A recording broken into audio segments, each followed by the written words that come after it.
For those of you online, welcome. We're glad you're here. People were giving me a hard time, wondering if you guys are imaginary, that I'm just talking to a camera. I know that you're not.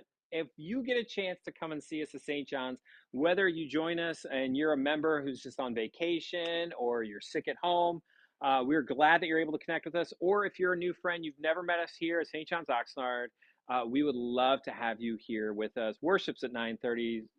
Bible study starts after that, as you all know, and we would love to get a chance to meet you. So hopefully, and you can prove my friend Tim wrong that you were actually there. All right. So let's start with a word of prayer, and then we'll get into our time today. Gracious Heavenly Father, Lord of creation, Lord of Sabbath, we ask that you abide with us here in this time and in this place. Speak to us of truths that we do not know and do not quite comprehend. Guide us in our everyday life so that we may honor you in all things. Uh, Lord, there's much to talk about today, so direct our steps to hear what we need to. In Jesus' name, amen. All right, so today we're going to be looking again at chapter 2, verses 1 through 3, but we're especially going to be looking at verse 3. I wanted to include those first couple verses for the sake of context.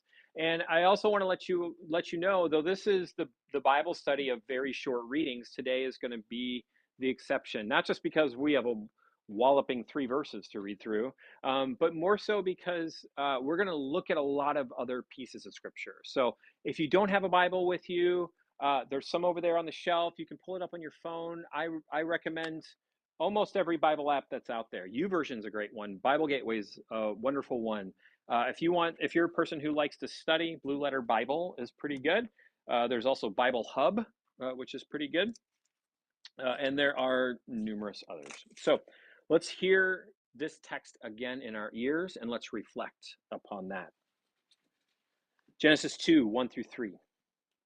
Thus the heavens and the earth were finished, and all the host of them. And on the seventh day God finished his work that he had done, and he rested on the seventh day from all his work that he had done. So God blessed the seventh day and made it holy, because on it God rested from all his work that he had done in creation. Okay, so the parts that we want to really focus in on is the end, but we're gonna still build some branches off of here, off of our trunk of this text, and we're going to see, like, what do you hear, and I'm just going to nudge you towards the end of this text. What words jump off the page at you? Blessed. Okay, so let's see. We're going to put blessed, but he also what does he call the Sabbath? Holy. So let's include that word here. Okay, so he blessed it and called it holy. What did he call holy? The work of the day. But what did he call holy? So there's rest in here. Let's have rest in here because I think that deserves its own thing. I know Luann's very excited to hear about this. Um, but what does he bless? The Sabbath. Okay, so we're going to. So Sabbath is like a transliteration type word. We're pulling it straight from the Hebrew. Sometimes that happens, like the word hallelujah, right, or Hosanna, or something like that. Those words are just pulled from the Hebrew language. So we have the word Sabbath. Is anything else jumping off the page at you?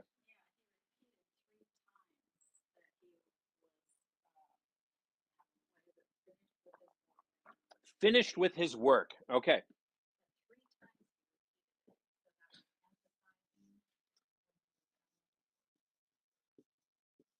Done times 3, right? Okay, so this we did a little bit, but we're going to examine this notion of being done and finished with his work, and what some of that means. So when we look at these texts, the thing that I really want us to talk about is this notion of rest.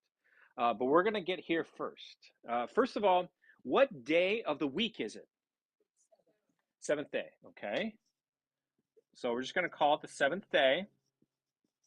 What day is the seventh day of the week? Saturday. Okay. So I want us to note something. We still have, not just in our minds, in the church, but globally, we're still functioning off of this rhythm, aren't we? that the seventh day is the end of the week, that and that the end of the week is Saturday. Now we have what we call the weekend, but technically today is the first day of the week, isn't it? Is anybody working today other than me? No, just me? Okay. We'll talk about that too. We won't do a deep dive into it. Don't worry. But so this is worthy of noting that the rhythm of creation is still happening today.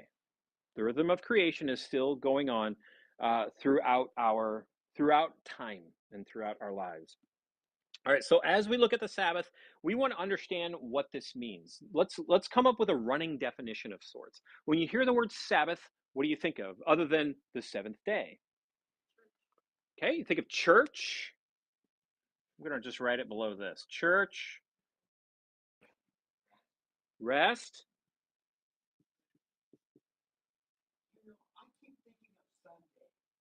Oh, okay. You think of Sunday. We're going to talk about that. Don't worry. We're going to talk about why you think of Sunday, why all of us think of Sunday. Don't worry. We also think of the seventh day because it's in this story. We'll talk about that. What else do you think of when you think of Sabbath? Holy, okay? Because we just read the text and so what right, it says here that it's holy. So what else what comes to your mind? What are some of the images you think of? Okay, okay, we're going to talk about the Jesus doing stuff, the Bible stories. We're going to get into that part of it. So there's a lot of God addresses Sabbath in a number of places, doesn't he?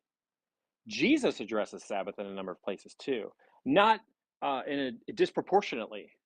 God addresses Sabbath quite a bit in the Old Testament and then in the New Testament. So the reason why is because there's a struggle with it.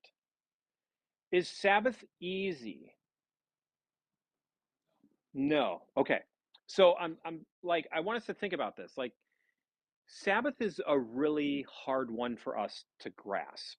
We're not alone in that, but it's important to note that it out of all the commandments, I would argue it's the one that it's arguably one of the ones that we're most conflicted with. Even if you're retired, if you're a kid, if you're a working Joe, it doesn't matter. We all struggle with Sabbath. Now, let's put ourselves in the context of the seventh day. Put yourself there on earth. God rested from all of it. What's there? Right? All the creation, right? So I heard the word nature. So it's trees and plants and animals and Adam, right? And even Eve, right? So we have like the timeline will start to get a little fuzzy on some of it, but we have humanity is there, and God rested. So and then what he did was he created a rhythm with this Sabbath for each of us, and he told us to make it holy. Now let's try to see God interpret this because this day stands out from the rest of them. Uh, when it's there, let's just try to imagine for a moment before we get further, though. What do you think it was like for Adam on that day? He chilled with God. I like that. So I'm gonna. Can I write that down? I'm just gonna write down chilling with God. That's a good one. That's a good one. I think we can all embrace that. Uh, so Adam is just like, let's just say he's there chilling with God. Now this gets us into all of this. So this is going to be hard to differentiate. You're going to hear little bites of all of this in every text we're about to read. Notice I haven't even sprouted up yet to any of this stuff because there's um, more to know. So let's first go to the book of Exodus chapter 20. So Exodus chapter 20, this is one of the accounts of God giving the 10 commandments.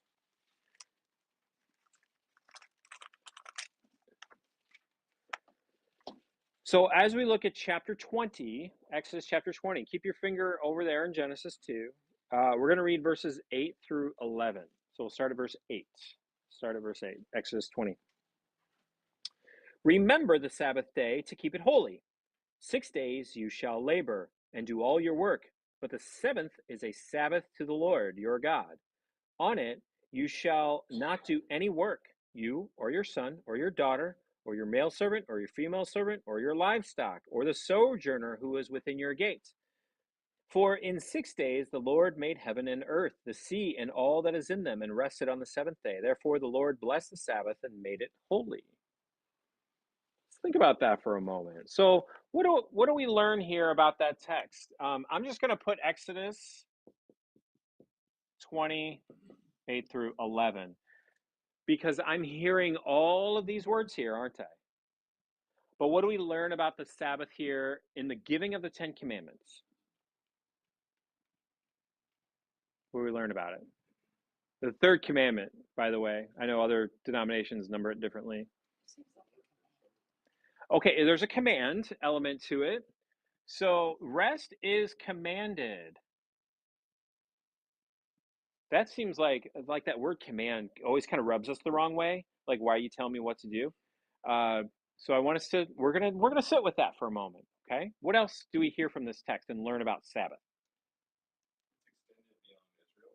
Okay.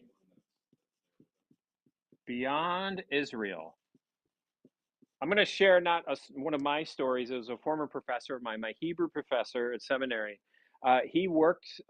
So part of my seminary training is doing basically hours in different, like almost like you got to learn different realms of ministry. So you had to work in a pseudo chaplaincy role at times, assisted living, hospital, things like that. Well, he ended up getting a job, not at a Christian assisted living facility, but at a Jewish one.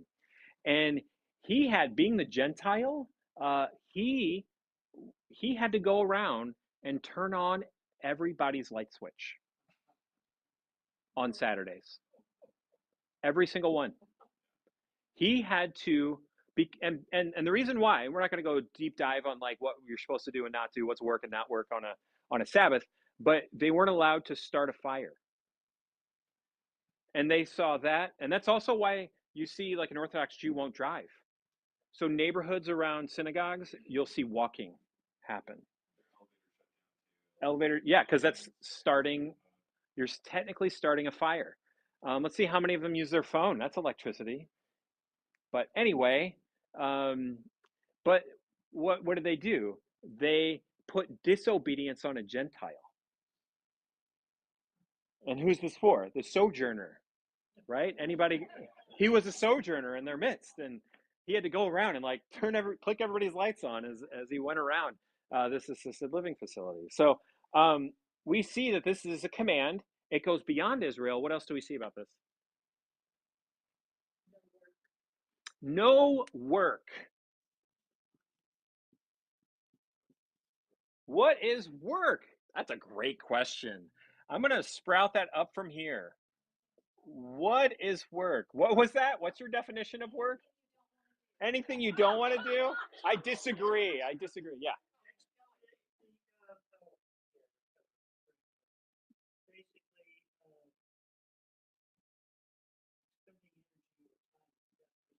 Oh, expending energy over time. Okay.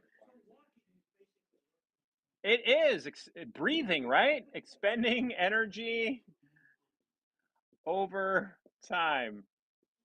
That's a very clinical view, a very like Webster's dictionary type view of it.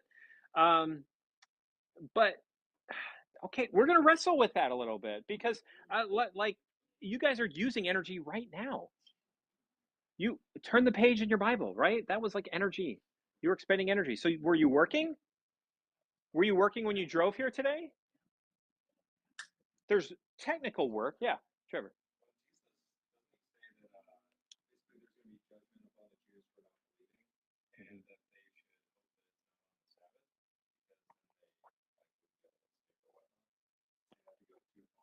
Right. So ultimately, what we see is that the view of Sabbath becomes very twisted very quickly if we're not careful. Okay, so what is work? Expending energy over time, but I'll be honest with you, there's more to it than that, isn't there? Let's just sit with this for a moment. Let's sit with what is work because I think Jesus is going to help us with that. We're going to get into the Gospels quite a bit. So I don't want to miss anything from here. Anything else from Exodus 20 that you observed?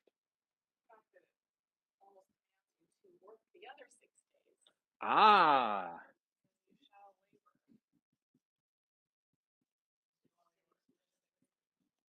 still work 6 days.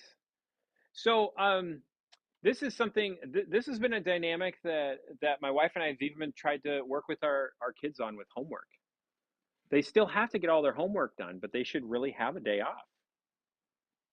I don't think we think about that. Like kids should get a day off of homework, right, kids? Yes. They shouldn't have to work 7 days a week. I'm going to call it sinful. I was at a church at one point where the leadership in the church, not here, uh, argued that I was to be working 7 days a week. My response was, which of the other commandments do I get to break? If I get to break this one, they did not like that. That was young, arrogant Pastor Todd, but I still stand by I still stand by it because it's God's command, right? We've made that very clear. God tells us to rest, and that it's not always easy. I just talked to somebody recovering from surgery, and they were having a hard time. There was, like increased swelling and some pain, and the doctor had to say, "You are doing too much." Right? We've probably all experienced a little bit of that at some point. So I want us to just hang out on this because is there anything else you guys want to like really jumping off the page? Yeah.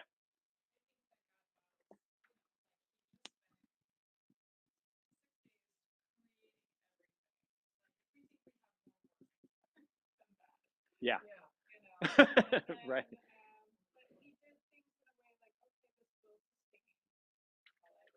Mm, okay.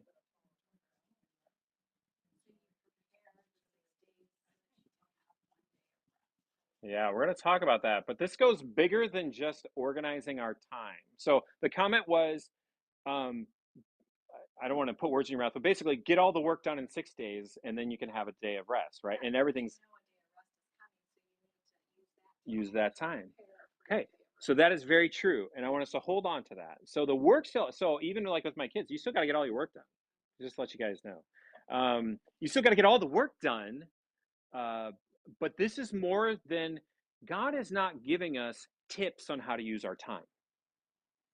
God doesn't give tips, right? Leave that for social media. There's lots of tips. Here's how to live your life, kind of a thing. So there's more to it than that. But there is something spiritual that is central at in the Sabbath that was built in creation that has to do with the dynamic between humanity and God.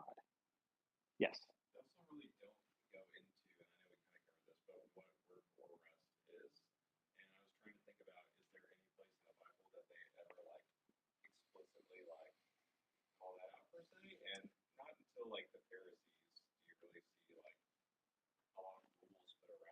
Right. So I'm going to give a very brief answer. So the question was, what is work, right? And does the Bible like really define it? What is rest? So the answer on both of those counts is that there's detail in the book of Exodus. There's some detail peppered in throughout Leviticus.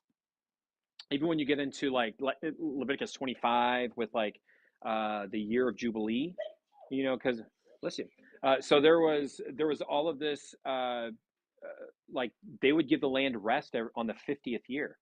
So a week of weeks of years. So like 7 times 7, 49, that 50th year debts were forgiven, slaves were set free, and the entire like all the land rested for a whole year. All the farmers were like, "We're done." That probably would happen once in a lifetime for a farmer, maybe. Some of them had younger life expectancies. So we get images of that, and we get images of things like God saying, don't do this, don't do that, don't do this. Uh, to be honest, and for rest, that helps us know what rest looks like, to know what work looks like. Jesus, I think, gives us the most helpful thing when he talks about and we're going to get into an example of him breaking the. Actually, let's get into that. Let's get into Mark chapter 2, because I think that's one of the images that Jesus gives us. But I want us to hold on to this. If I don't answer all of that in a way that makes you happy, then we're going to keep digging. So Mark chapter 2 is where we're going to go next. And if anybody has anything from another chunk of scripture, you can we can reflect again on any of that. So Mark chapter 2, the beginning of Mark, and we will read the last part of it. We're going to read verses 23 through 28 of Mark chapter 2. One Sabbath, he was going through the grain fields, and as they made their way, his disciples began to pluck heads of grain. And the Pharisees were saying to him, "Look, why are you doing what is not lawful on the Sabbath?" And he said to them, "Have you never read what David did when he was in need and was hungry, he and those who were with him? How he entered the house of God in the time of Abiathar, the high priest, and he ate the bread of the presence, which is not lawful for any but the priest to eat, and he also gave it to those who were with him. And he said to them, the Sabbath was made for man, not the man for Sabbath. So the Son of Man is Lord even of the Sabbath." So here's something that we can hold on to. I'm going to write it in purple because it's a nice regal color. Is God reigns over Sabbath. Okay? God is king over Sabbath. This is important to know, because what does that make it? It makes it his. It makes it his. He gets to dictate what it is and what it's not. So what's happening in this story? And so we read Mark 2, 23 through 28. So in that story, we get the disciples who are passing through grain fields on the Sabbath. And what do? They pluck some of it, and they do the old rub it together, blow out the chaff, and then they start popping it like granola. Okay, you can eat the raw wheat berries, and it's like a little snack. But what does that count as? That's harvesting. That's work in the eyes of the Jews. That was one of the laws that came later. God told them to basically don't farm. But then what happened later, especially in the time between the Testaments, a group called the Pharisees and then some others kind of surrounded them, and they started making other laws. These laws went beyond God's laws, so that it was almost like a hedge that they could put around it so that they really didn't break the law. So it's like, if God said, don't go here, well, I'm not just going to stand here. I'm going to make everybody stand here. Does that make sense? So it's called the Mishnah, and it's the group. It's like 428 laws that were created, and this is one of them. That basically plucking a head of grain counts as agriculture, as farming. They were eating a snack on a trip. This is what was referred to as this was the version of like a flying J. We don't really have those out here. What do we have? Like in the Midwest, we have flying J's. Oh yeah. They are a little bit out west, but you guys know what I'm talking about, like the truck stop kind of a thing. You can, yeah, pilot, yeah, like one of these. Like, we stop there to get a bite to eat, to use the restroom, to fill up our cars. This like going through people's fields was like that, and God made provision for it. It's why you see Ruth was able to go through the fields, right? She was a sojourner. And so she was able to glean on the edges. So anybody passing through could glean on the edges. No big deal. It's like for instance, we have like a lemon tree that goes over the side of our fence. If my neighbors pick those lemons, I don't care. Right? I'm not gonna be like, hey, give me those lemons back. I'm like, they can make lemonade. So what we see here is that they're being accused of breaking the Sabbath, but not God's Sabbath, but man's Sabbath. And they were so there's an important verse that Jesus says to us: "Is a Sabbath was made for man, not man for Sabbath." So what does that mean? It means that it was as a gift. Sabbath is a gift. Where's my purple? I'm going to keep with it.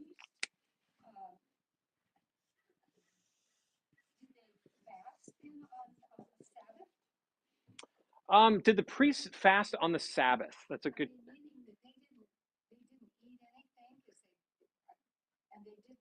Here's what I'll say. They did eat, but it was already prepared stuff. Yeah, day before type stuff. So, well, here's a modern example of this. Is we? How many of us have crock pots at home?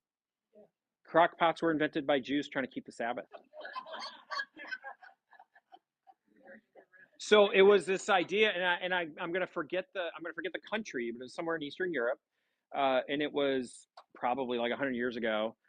And the Jews would take their pots, they would take it to the bakery when they would turn off the ovens at the right before sundown on Friday night. They'd throw their roast in there, and then they would walk there the next morning to fully cooked, slow and low. I mean, it's almost like barbecue, right? I mean, it'd be tender, pull apart. They would probably crank up those ovens and be really hot at the beginning, and then just over time, they weren't lit; they're just warm. So then they thought, oh, well, we can have a little knob now and plug it in, and so crock pots were for this. Some of you might even have a crock pot going right now at home, but this is. There was always this. That sounds good. I know on a day like today. Yeah. What do we got? Who's got the pot roast going? Um, yeah, right. Exactly. We'll be swinging by. Um, what we see is that notion of plan. You brought up that notion of planning, right? You still got to eat. Some of them probably would have fasted, and maybe that was part of their worship. But ultimately, it would not have been cooked. And stay in bed. Oh, we'll talk about that too. Yeah. Yeah. Think about a mom with a baby. This is a great example. Can I put I'm gonna put it in red so I don't forget, because I think that this is I don't think that there's I'm gonna put parents, but I want you to know that I mean moms with babies. Like, it's for all parents, right? But we're gonna talk about that specifically. So I do want to get there because that's a troubling one. That's a challenging one. All right. So we've gone through a little bit here. What we see is that this is God is in control. God gets to dictate what Sabbath is. We don't get to dictate what Sabbath is, but He certainly does. All right. So we get that from Mark chapter 2. The next little piece of scripture that I want us to see is from Colossians chapter 2. So if you could turn a little bit further, we're going to be in chapter 2, verses 16 and 17. I see that we're getting tight on time, so I'm not going to rest without bringing you rest. Starting at verse 16. Therefore, let no one pass judgment on you in question of food or drink, or with regard to a festival, new moon, or a Sabbath. These are a shadow of things to come, but the substance belongs to Christ. So let's hold on to this for a moment. I want us to see over here Colossians 2, 16 and 17. Now we're jumping up here, but what we see with this text is that there is differences in practice, isn't there? Because Paul is saying, don't let anyone judge you on how you practice the Sabbath. There are differences in what that looks like. Okay, that's something useful for us to know. And also that second verse there in verse 17, they're a shadow of the things to come. So the Sabbath points to something. It's pointing to something else. It isn't the thing, but there is a greater thing that is happening. So what do you think Paul is talking about here? That it's a shadow of the things to come? I mean, here we get like celebrations and we get Sabbath. We get eating and drinking and all these things. What are they pointing to? They're pointing to the return. They're pointing to this. Sabbath points us to the seventh day of creation. And the seventh day of creation, I asked you, what was it like? And what was your response? I think the best response that we could get, Adam was chilling with God. There was harmony between them. It was good between them. There was no division between Adam and God. It was like in perfect relationship. And that is what we will get again. So Sabbath is about physical rest. So let's put that up here. Sabbath is about physical rest. This is important. If you work 7 days a week, you will die very quickly. It is unhealthy for you. Your body is not equipped for it. I think one of the worst culprits of making people work this way are people that work in the defense industry, people who are in the military. They often, I mean, I used to pastor people who were almost exclusively uh, like contractors, defense contractors. I knew people that would work for months at a time without a day off. I don't know what, I mean, that's like Pharaoh level stuff. You are not built for that. We think we are, we think we think we can do, but we're only harming ourselves, first of all, physically. Imagine, I don't know the number, but like you can only go so long without sleep.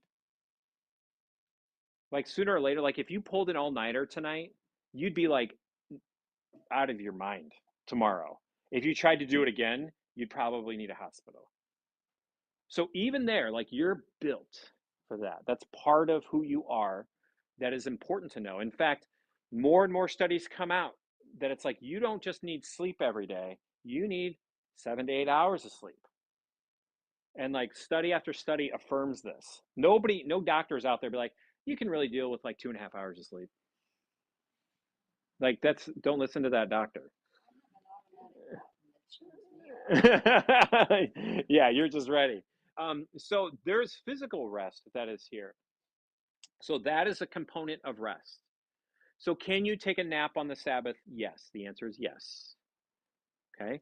But we also need to remember that if this is about pointing to something about God, then this brings us over to this, right? So here, I'm just going to draw an awkward little line here. It's pointing us to the seventh day. Every single Sunday points you to this day of creation.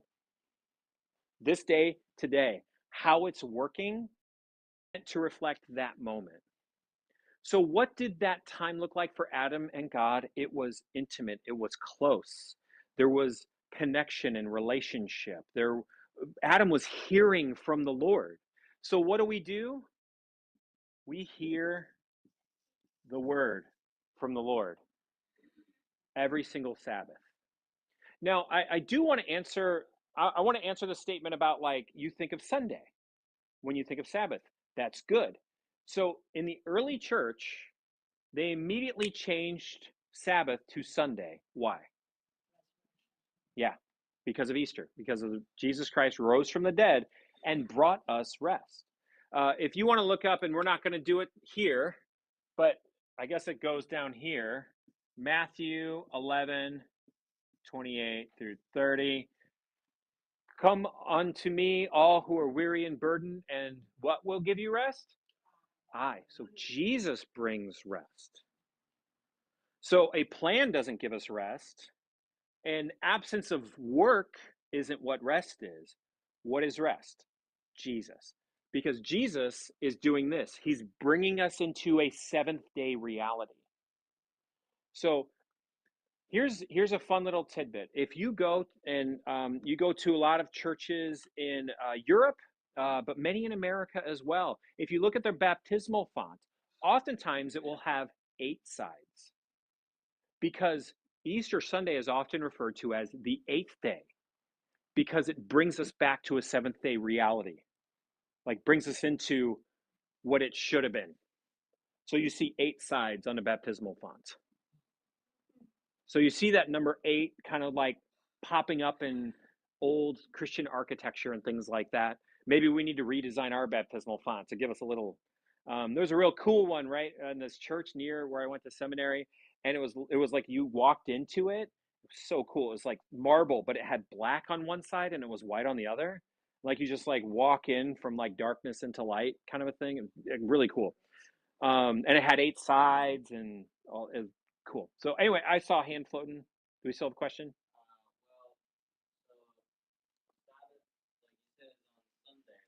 Mhm. Mhm. Mhm. Mhm. So you're saying Jesus worked on the Sabbath? Well, you could. Okay, so this is okay, and I heard he went to hell. Right, lots of fire down there, right? So let's just talk about that dynamic. I'm glad you brought that up. Um, in a way, you're both right. Jesus rested because he was dead, and when you're dead, you're just dead, right? There's no work. Nobody, yeah, nobody's expecting you to clock in anywhere when you're dead. So, but Jesus, Jesus descended into hell. On the third day, he rose again. So when he descended into hell, he proclaimed his victory. There's only like a couple of passages that we get that refer to that. But yes, he went down and declared victory. I put that on Saturday. I think he was busy on Friday, and then Saturday was a lot going on there too. Um, but this is also, we see like in Jesus, the practice of Sabbath was something very special to him. He would often tell his disciples, let's go to this place and rest for a little while. Let's go and take time. Let's be away. Let's unplug is what we would say in our modern language. So what we see is that Sabbath, it's not about following certain rules. It's about bringing us into a seventh day reality. So it's not about like, oh, I must have my nap on Sundays, otherwise it's not a real rest. Or oh, I shouldn't have to do this because it's not a real rest. Or oh, I turned on my crock pot today and I started a fire. Like it, Jesus also had, and I'm going to mix up my verses here, but when he was also talked about Sabbath, and he basically said that if you had a neighbor whose livestock was trapped in a well, you would help them get it out. So there are times when we have to go to physical work. It's the exception. But as Colossians teaches us, this isn't about following rules, it's about drawing close to the Lord. And now, if you're just like out there, be like, well, I don't have to worry about the rules. I just need to be close to God and I can do that at my job. I have some questions for you. Does that make sense? Like this is the work that happens on Sabbath is the exception. There are times when I work on my day off. They are exception days. They're not the norm. And then I try to build in rest in other places because I physically and spiritually need rest just as anybody else does. Question. Yeah, I was just gonna say, you mentioned like kind of like that all-consuming work. Mm. But then on the flip side, there's like all-consuming rest, right? Where it's like, for instance, I guess I see people that like retire or that want to like just check out, and they do like work. It's more of like you don't have a purpose. Not that like you don't do any work per se, but there is not like a purposefulness Yeah. in life, and it's all about like the pursuit of pleasure or of like Sure. play versus like even you can be retired and still have work to do, obviously. But Yes. so I think that's kind of like an interesting thing societally that's kind of like come into the church as well. Yeah, so just to share with those who are streaming, it's that there is like those who treat work as an idol and rest as an idol. And it happens when we retire. I would say you are not done from working when you retire. Your work changes. Your work changes. Takes you longer to do things, but your work just changes. You may not get paid for it, but it's meant to shift. And so the calling to work is a good and godly one. You are still called to be a steward in this world, in whatever corner you're placed in. When you retire, you're just placed in a different part of God's vineyard, so to speak, to do that work. I've I love like getting to interact with those who are retired in this ministry because people are like, yeah, I got time now. Like I can do the work that I've really wanted to do. Yeah, so that's good. But there are those who also err on the other side, those who sin and work obsessively. And I'll be honest, the phone is an enemy to Sabbath. Interrupts. It doesn't allow you to check out. I mean, to really check out. I mean, you think that you are by checking like Instagram or something, but not really. So, I think the idea of like eternity and heaven hmm and that idea, I think, is helping me to understand the Sabbath because it's like remember the Sabbath and keep it holy hmm and to connect Sabbath with eternity. Like we all know what heaven, like no tears, no hmm no more thorns and thistles. Yeah. yeah, it's almost this return to Eden. And I think that helps us like it's not just about work and are we doing, but it's about really remembering and having hope in what God is doing. Mm-hmm. Because otherwise, if we're work, doing our thing, we forget hmm that God is doing And so just to jump off of what you're saying, so the comment was, it's important to note that we get this like glimpse of eternity, and to remember the Sabbath, to remember the seventh day, right, and keep our Sabbaths holy, it's about communing with the Lord on that day, and it, just to kind of go along with that thought, we can't just work because what we do when we just keep working is we start fooling ourselves to thinking that everything is in our hands and that without it everything's going to fall apart. That is making yourself into an idol, right? So I'm talking especially to the type A folks in the room who like to micromanage and have a hard time letting go. But this is a healthy practice because you let God be God. And how beautiful is that? Yeah, that temptation is there in ministry. It's there in every facet of life. Like that you have to that if I don't do it, it's not going to get done. Or I've known church workers who are terrible about keeping Sabbath because they think that the ministry is all in their hands. But the ministry is in the Lord's hands. Guys, typically on Fridays, that's my Sabbath, just to let you know. I don't work. I'm not going to answer your phone call. Unless you want to talk about Cardinals baseball, I will pick up your phone call.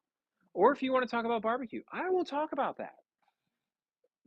But if you're just like, you know, I used to get phone calls on my days off and it was like, "Hey, what kind of brownies should I make to bring to Bible study on Thursday?" I'll say that is well, the answer is just yes. Um and I don't you don't need to call me about that. Like no, well, I'm okay. I'm not that partial. But you understand how that is not so I don't want to skip this because I think that this is an important thing. So how does that work with parenthood? So one of the things I want us to keep in mind is that each of us have different vocations, right? You have a vocation as a teacher, engineer, like mechanic, whatever your vocation might be. That is the work that you do. That's the corner of the God's world that you take care of. But you also have vocation as a citizen of this country, right? That is one of our jobs is to be a citizen of our country, our community, and so that requires certain responsibilities.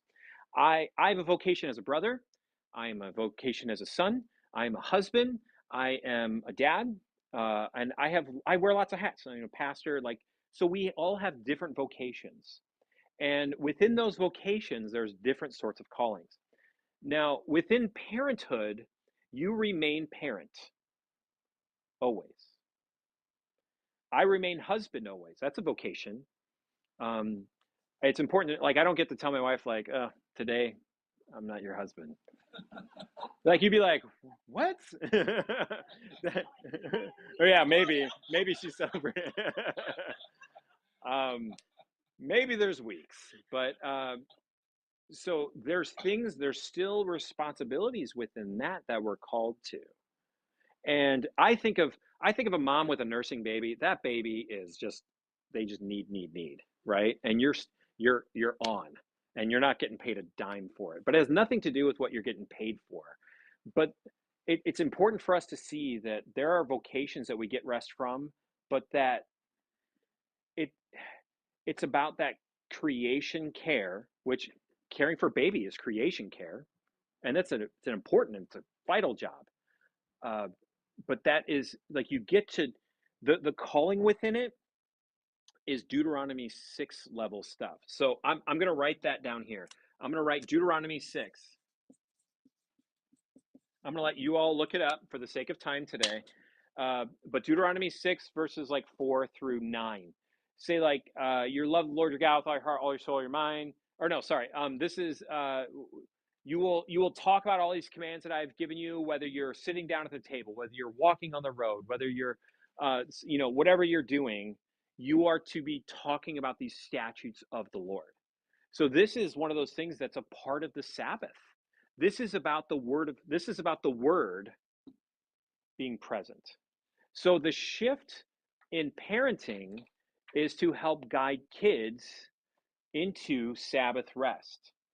Um, and it's also important to note that it is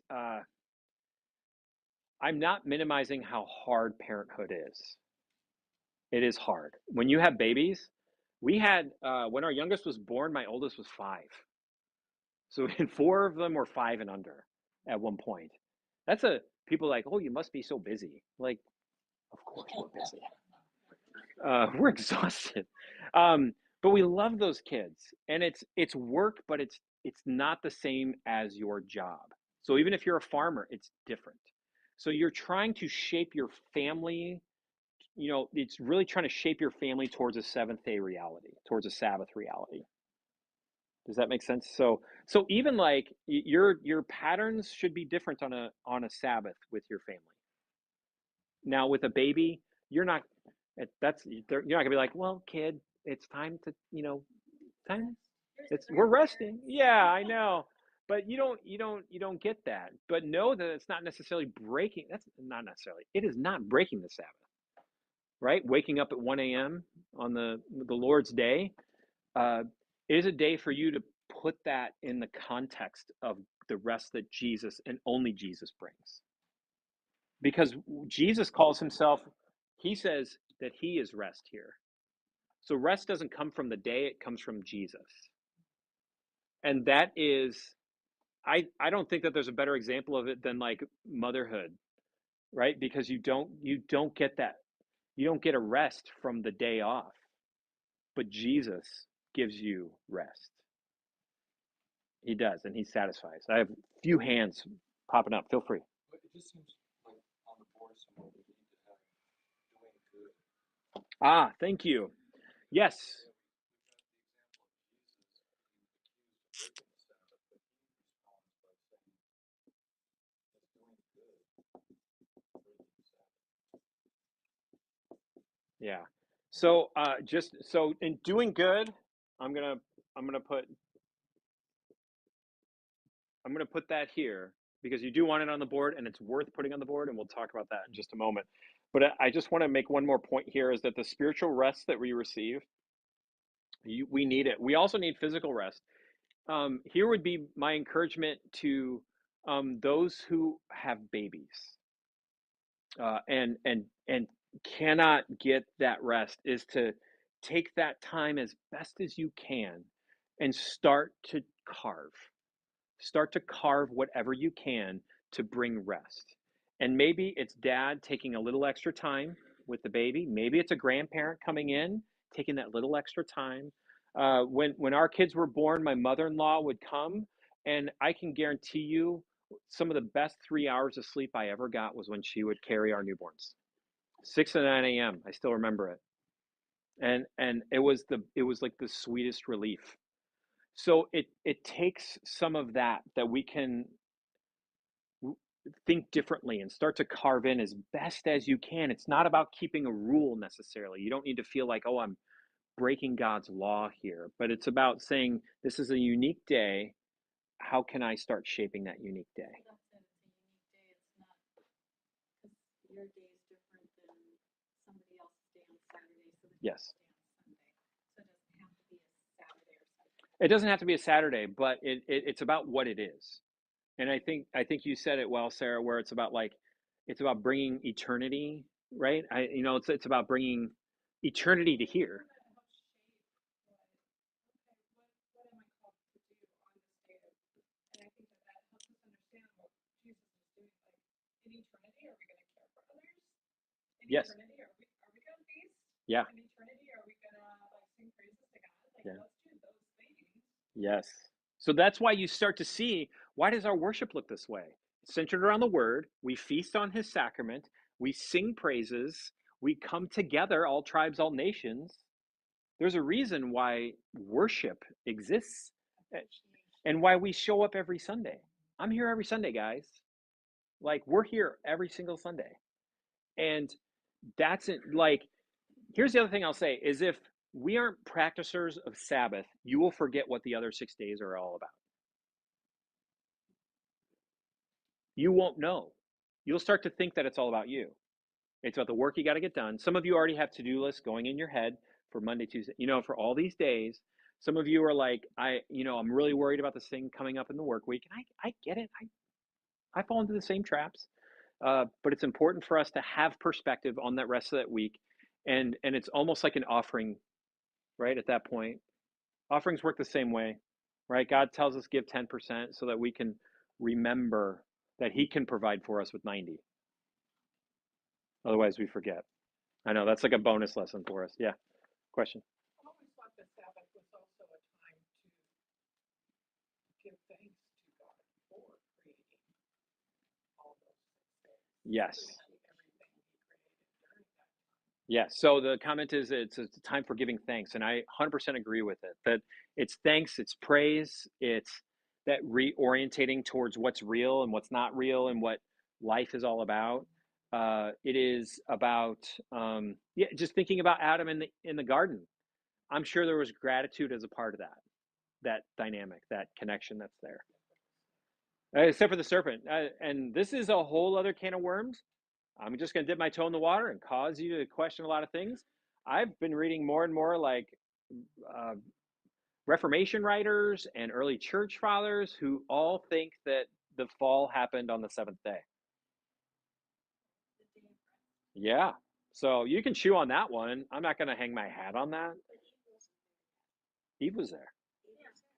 We'll get to Eve. We'll get to Eve. Yeah, don't worry about that. And I know I told you I'm going to stir the pot and step away from it. So here's a couple other verses. I want you to think about this. We're not going to read it, but you'll know the story. Luke chapter 10, 38 to 42. That's Mary and Martha. Mary, Martha. And who was the one Jesus celebrated? Mary. Right? And what was she doing? Sitting at the feet of the Lord. So that's a story to hold on to. That's where that's an example of rest. That's a posture of rest. And it's kneeling before to hear from the Lord.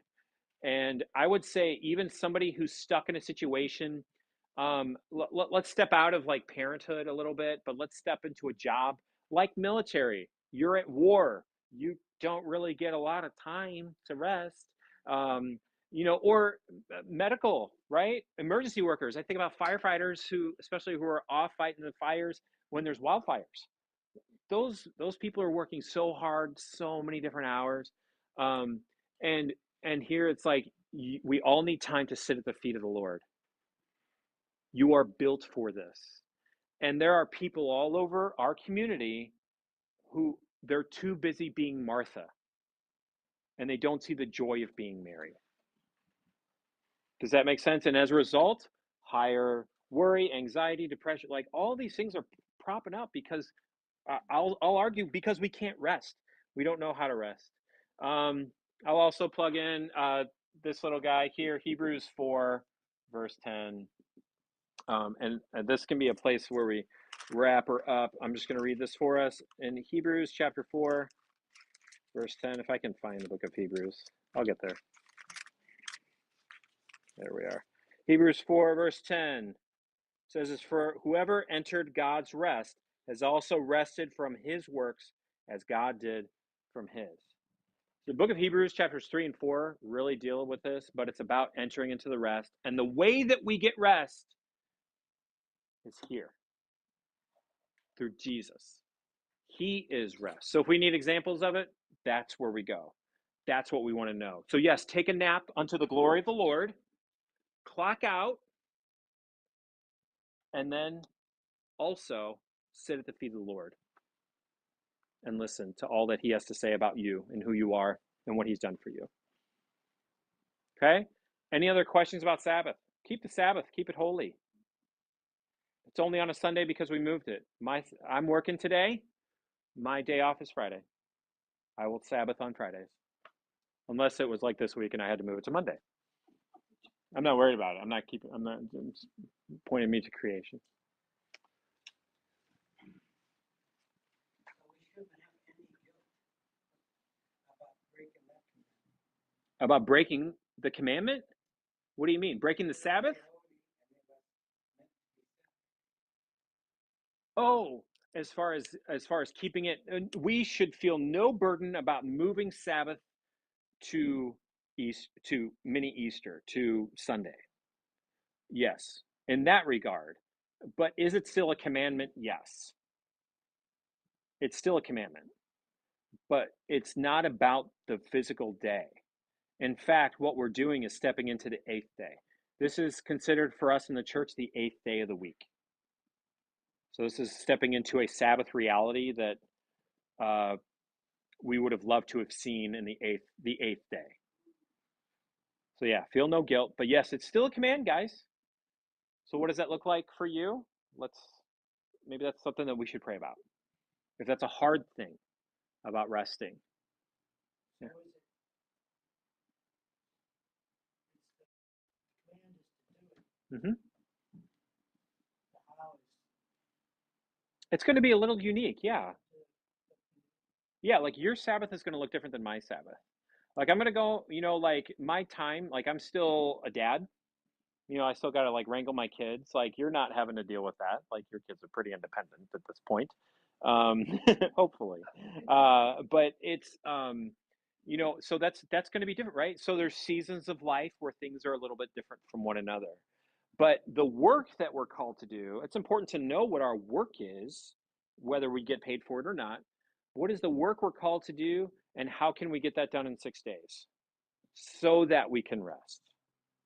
So that we don't just keep going into like a vortex, right? And just there's a reason why it's like flushing down the toilet. Like we're just going to lose all of our energy and spirit. Yeah. It's like you don't want to make it so burdensome like the Pharisees that you neglect to do good on the Sabbath. Yes. But you don't want to make it so frivolous or loose that you never have a Sabbath, or that it doesn't actually, that you don't actually accomplish the real purpose of the Sabbath. Correct. So I want to honor your question a little bit more, other than me just writing it on the board. But addressing it is, this is a good day to do the work that you couldn't get to during the week, but the work of loving your neighbor is what I'll say.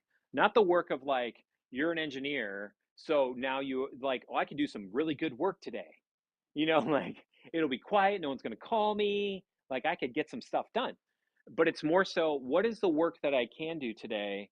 And it could be writing a note to a friend, calling somebody. It could be showing up. It could be inviting somebody over for dinner. Like there's good work that we can do today that loves somebody that is totally different from anything else. And it's not just about rescuing the livestock out of the well. Help your neighbor, but there's ways to engage in a seventh day reality. How could we live in that day with Adam and God in Eden? Does that make sense? And it only happens, like we hear about this through the word. That really needs to be central in it. But Adam was still doing stuff. I don't know what stuff he was doing, but there's stuff, hanging out, chilling with God. Yeah. Yeah. So it could look many in different ways. Yeah. so when it says don't do work,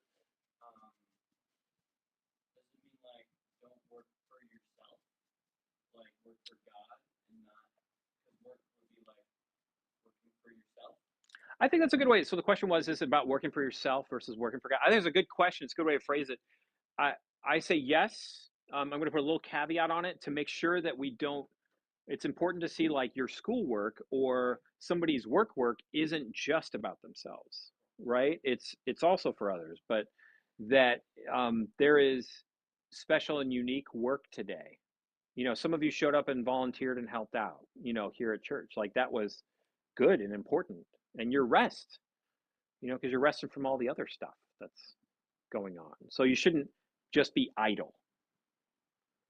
Take a nap, feel free, but idle is just nothing. But you're meant to live, right?